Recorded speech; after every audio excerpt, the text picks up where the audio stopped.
Harapan besar masyarakat terhadap kepolisian ini luar biasa. Saking berharapnya sehingga pemerintah maupun polisi membentuk 2 tim reformasi.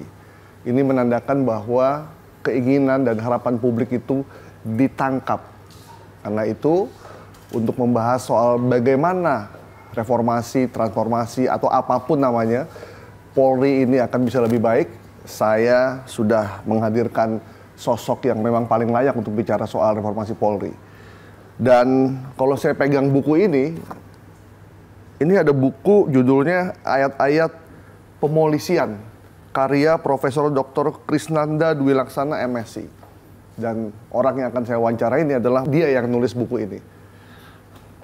Ada di sebelah saya. Oh, ya. Apa kabar, Prof? Baik, Mas. Prof. Krisnanda ini adalah ketua tim akselerasi transformasi Polri. Dan ketika beliau ditunjuk, kita di redaksi itu ini emang agak lain ya. Gitu. Karena memang polisi satu ini agak beda. Dia seorang profesor, dia akademisi juga, nulis buku, fun, dikenal sebagai polisi yang humanis, bahkan dibilang polisi yang berasal dari dunia lain. Prof, bagaimana ceritanya kok tiba-tiba Kapolri menunjuk Prof sebagai ketua tim? Ya, ceritanya begini ya. Kalau nggak salah ada program belajar bersama. Kebetulan presentasi saya bersama Prof Mahfud MD memaparkan apa sih sebetulnya yang harus dilakukan, apa yang harus kita perbuat begitu ya kira-kira.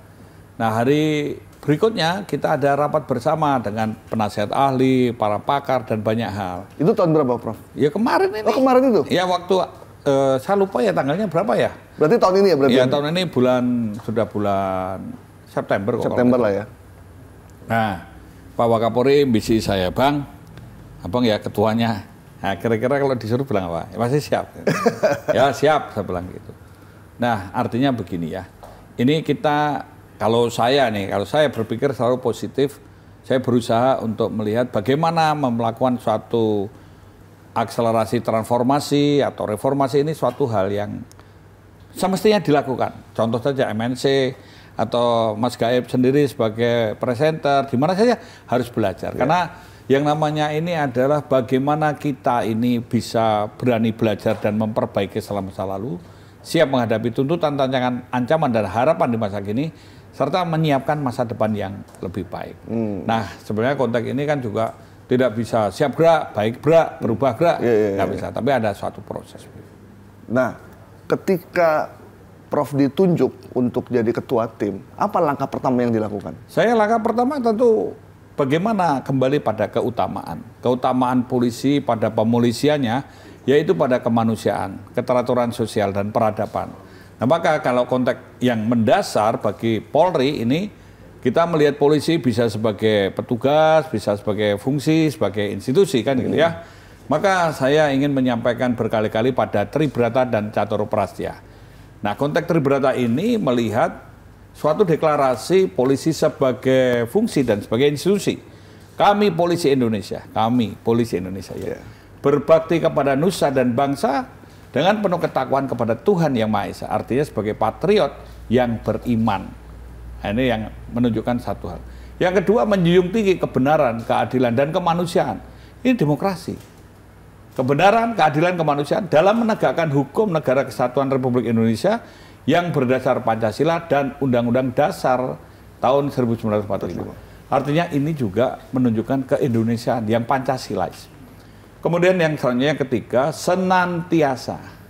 Memahami senantiasa itu artinya dari pikiran, perkataan, perbuatan, bela rasanya. Ya untuk apa? Untuk melindungi, mengayomi, melayani masyarakat dengan keikhlasan, artinya keterpanggilan. Nah konteks ini kalau saya boleh mengutip kata-kata Immanuel kan, mengerjakan tugas pokoknya atau kewajibannya ketika pamrih tidak keikhlas itu amoral. Nah untuk apa? Itu tadi, untuk keamanan dan ketertiban. Maka saya menyampaikan di mana-mana bahwa akselerasi transformasi Polri ini gerakan moral, gerakan sosial. Basisnya mana? Literasi.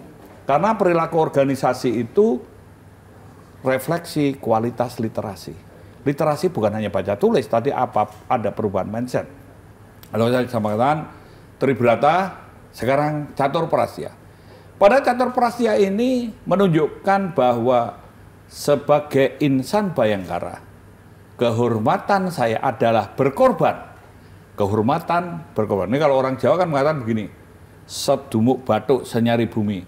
Kecil nih kalau sampai dimbun-bun itu sudah, wah emosinya bisa mendunia. Pecahing dodo utaing ludiro, pecahnya dada, tumpahnya darah, pegating jonggo, pecating sukmo, sun lakuni. Mau terbelahnya dada, tumpahnya darah, terpenggalnya kepala dan hilangnya nyawa pun akan saya lakukan. Ini kehormatannya bukan untuk itu, tapi untuk berkorban.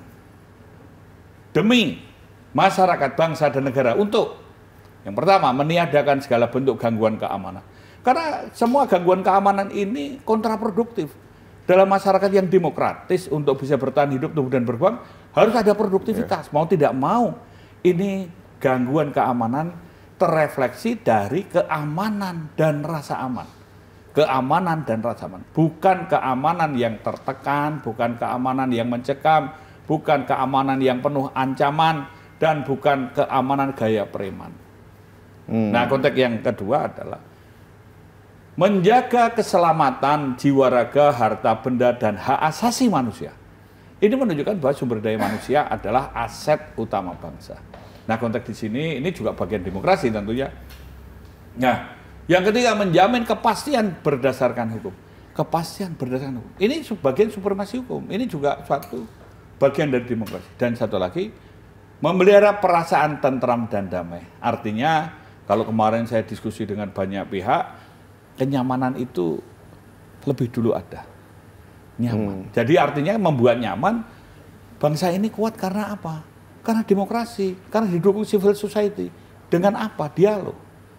Berdialog, dialog peradaban. Jadi kita tadi yang dikatakan bahwa kembali polisi untuk melihat pada konteks ini jabarkanlah dalam pikiran, perkataan, perbuatannya dalam pemolisiannya. Pemolisian itu segala usaha yang dilakukan polisi pada tingkat manajemen maupun tingkat operasional dengan atau tanpa upaya paksa, dengan atau tanpa upaya untuk mewujudkan keamanan dan ketertiban atau keteraturan sosial. Waduh, Prof, andai filosofi ini dicamkan sama banyak polisi, aman kita, Prof?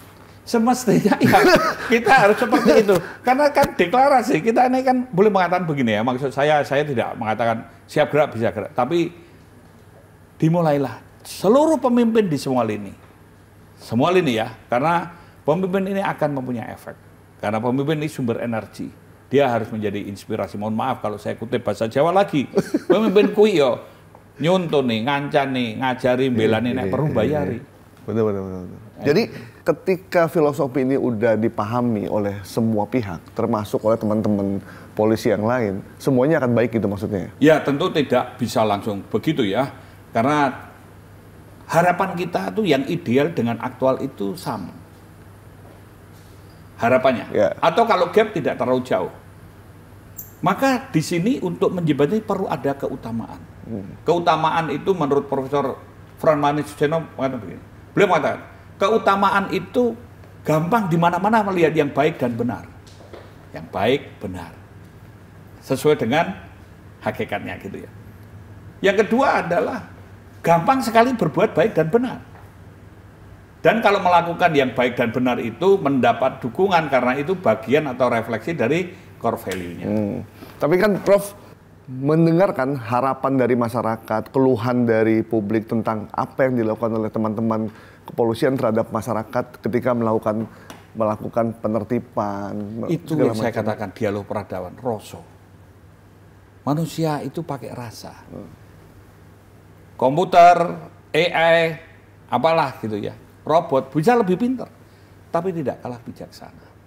Karena inilah yang saya katakan gerakan moral, bukan gerakan yang macam-macam. Moral, pantas dan benar, layak dan menyelamatkan. Artinya pantas begini, patut gak ngomong yang baik, mau nindak, mau apa, boleh. Nah maka berkali-kali saya katakan ini demokrasi. Leong dihujat, tidak percaya, skeptis, macam-macam, ya silakan. Tapi ini demokrasi, artinya bebas yang bertanggung jawab. Ya. Kita ini semua mencerdaskan kehidupan bangsa. Amanat konstitusi kan begitu ya. Nah maka konteks ini terima kasih dari iNews untuk diskusi bincang-bincang. Ini bagian dari inspiring. Bagaimana memotivasi, mendorong orang lain berbuat baik, bagaimana mengcounter isu-isu yang tidak baik. Dan kita hidup di era post-truth, tentu saya percaya iNews menjadi rujukan ya toh, bukan ikut yang grup-grup yang jempolnya nggak bisa baik gitu ya, mohon maaf. Itu, nah tentu ini kan juga fun, menghibur. Ini kan bukan pelajaran, bukan ujian, tapi suatu hal yang boleh dikatakan. Kalau sekarang saya, mohon maaf lagi bahasa Jawa, saya bahasa Indonesianya kurang baik ya. Nah itu namanya manjing ajur-ajir, melaku melebur. Polisi juga begitu, di dalam bekerja prinsipnya sama. Satu prinsip 1000 gaya. Gaya, stylenya bisa menyesuaikan corak masyarakat dan kebudayaannya. Saya analogikan begini, prinsip pohon, akar, batang, daun, bunga, buah. Mau pohon kangkung, mau pohon jagung, mau pohon telo, mau pohon durian, mau semangka, sama. Tapi stylenya yang berbeda, corak masyarakat dan kebudayaan. Maka dikembangkan community policing karena mengenal dari hati ke hati. Spiritnya ya cepat, dekat, bersahabat. Ini perlu ketulusan hati.